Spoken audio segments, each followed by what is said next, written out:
Okay, I was trying to actually have this conversation on TikTok, but for some reason I was violating TikTok's community guidelines and they locked off my live. So basically, just wanted to talk about Arsenal's transfers and how they're just not serious candidates at all. Like just not even in the slightest. Like if you look at this article for an instance, that Charlie Watts, who's actually very close to the club, gets a lot of exclusives, is always at the press conferences, is pretty friendly with Arteta as well. Arsenal in contact with Leroy Sané's agent, why AFC didn't move for Bramwell, and how big is a target is Ollie Watkins. Like this, these type of signings and these type of people that we're getting linked to are just not. They're not it. They're genuinely just not it.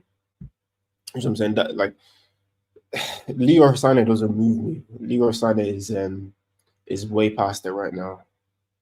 Like way past it. You know what I'm saying? Yo, Bilal, my guy.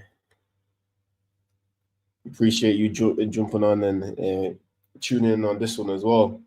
Okay, TikTok, I don't know what TikTok are doing. This is the second time they put me in jail. You know what I'm saying? But yeah, like this is this type of stuff I was trying to talk about. Like, look at the type of players that we're getting linked to. Do you know what I'm saying? Like Leroy Sané, does that fill you with any type of hope or optimism? No. Like, why would I want Leroy Sané at this day and age? Like, but I don't buy him when I keep him and stuff like that. But the wages that this guy is on is on like 250, maybe 200k a week. Why? And he's gonna be playing a backup. And then they're talking about why Arsenal's not moved from Brian and Bremo is because he wants to go to United, because United is gonna triple his wages. 250k. Brentford is looking for like 60 mil. So it's just not feasible. And this is just one of it as well. Like there's some other stuff that I've even bookmarked as well. Like this guy, I think his name is Tim Lewis. This is the guy that effectively says yes or no to transfers. Look at the hairline of this guy. Would you really trust him? Like just look at him. Does this guy scream to you that he knows anything about football? I bet you before he got this job, he didn't even know what football or soccer was. You know what I'm saying? These are the type of people that are making the big decisions at the club. Can barely even crack a smile. Look at his hairline. He has money. He has bread. But he's walking around with a hairline like this. Do you know what I'm saying? And then what else I'm talking about is like in the last 6 months, look at the type of players that City have signed. Marmoush for 75, Nico Gonzalez for 60, Kusuma 40. The top four was in January. The bottom three is right now. Right now. Do you know what I'm saying? Kieran Fletcher said that's a mad headline. It's absolutely crazy, Kieran. Absolutely crazy. He's the person that signs off on transfers. He just looks stingy. Do you know what I'm saying? He just looks stingy. It looks like if you ask him for anything, he'll say no. Before you even finish the sentence, he's already going to say no. Like I read an article the other day that Mikel Arteta was actually pushing for Ollie Watkins. Fair play to him. Maybe he should have said that at the start of the window, but he's really pushing for Ollie Watkins. Obviously, Aston Villa gave a price and they were like, nah, we don't really want to do that. So we didn't sign him. But you've seen the injury crisis that we had in January, and you did fuck all about it. Fuck all about it. The players were actually begging. Declan Rice was coming out in an interview saying that we need a couple of bodies in. Did they give him anything? No. But this is a guy that you signed nearly, about 2 years ago at this point, and you promised him a project, you promised him trophies, you promised him this and that. You're not delivering. You're not delivering. City have had one bad season and they're going on a rampage. If they, boys, gentlemen, if they get Ryan Cherky, it's actually going to be so long for everybody. If he doesn't manage to ruin them and turn them into a robot that just does sideways passes and all that kind of stuff. What I watched from this kid for the last like 15, 20 minutes of that France versus Spain game was crazy.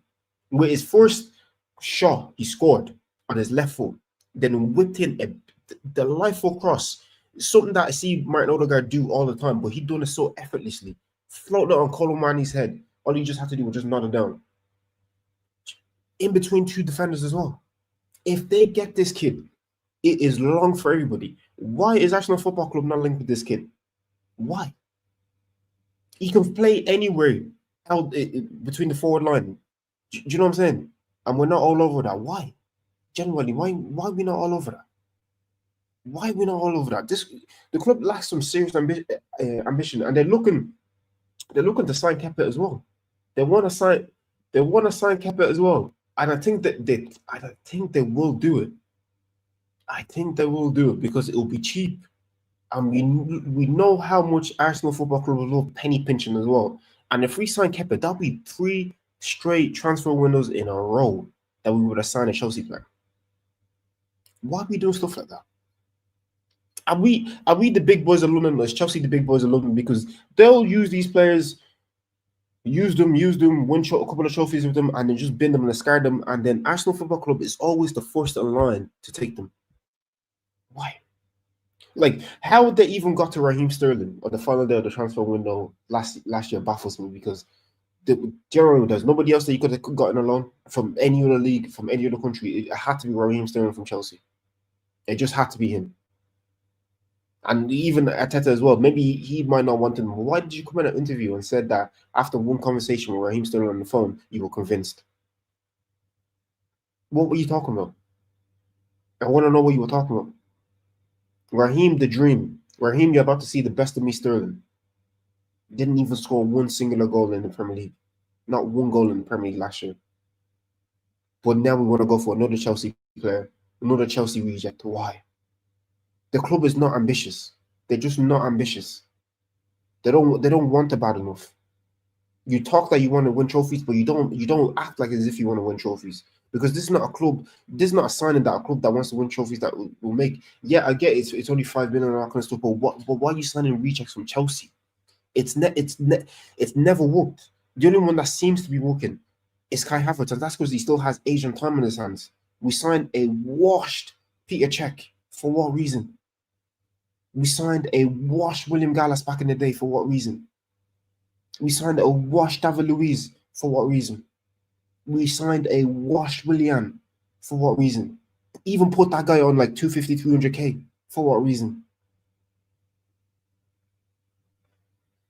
Boys, I just don't know. They like Arsenal Football Club just do so much lip service. They just talk a lot, but they don't act. Not brave. At least with Chelsea, sticking on them for the time being. They act. They're brave. They work hard. Do you know what I'm saying? They were about to sign that Samu guy, you know, the striker, and they said, "Nah, we're gonna let him go." He went off the portal. The guy was pissed. But I know if Chelsea was to try go back in for him in a year or two, he'd still come to Chelsea. You know why? Because Chelsea are actually those guys. They throw their weight about. They throw their weight about. But us know, we'll respect FC and all this type of stuff. All good relations FC and all this. We're afraid to ruffle a couple of feathers. We didn't want to sign Benjamin Sesko in January because he wanted to finish the season with Leipzig, and also as well Leipzig said, could you not take him mid-season because we kind of need him. I would have said, fuck that. I would have said to Benjamin Sesko, it's either you want to come now or you don't come ever. But no, you know, Arsenal want to keep good relations and all that kind of stuff. You know, good little boys get a pat on the back of the head, say thanks for not taking him. And now with the Zubimendi deal that they told me that was done all the way in January, we have to wait until July for it to be announced to help out with Real Sociedad and their accounts. That sounds like a them problem. That has nothing to do with us. Give me the player now. If we hand in that, submit that flipping release clause into La Liga, the player's coming. Why are we waiting in July? Why? And this I don't know, this club, man. It's just genuinely this club. And people are telling me, oh yeah, it's only a couple of days into the transfer window. Just relax. I can't. How can I relax when I see our biggest rivals, the people that have been winning league titles in the past couple of seasons, they're making big moves. But us, that we've sniffed it, but we haven't touched it in 22 years. I'm being told to be patient.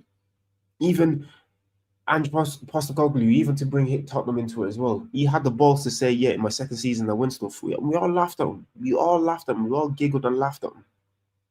He won a trophy. He stuck his neck on the line.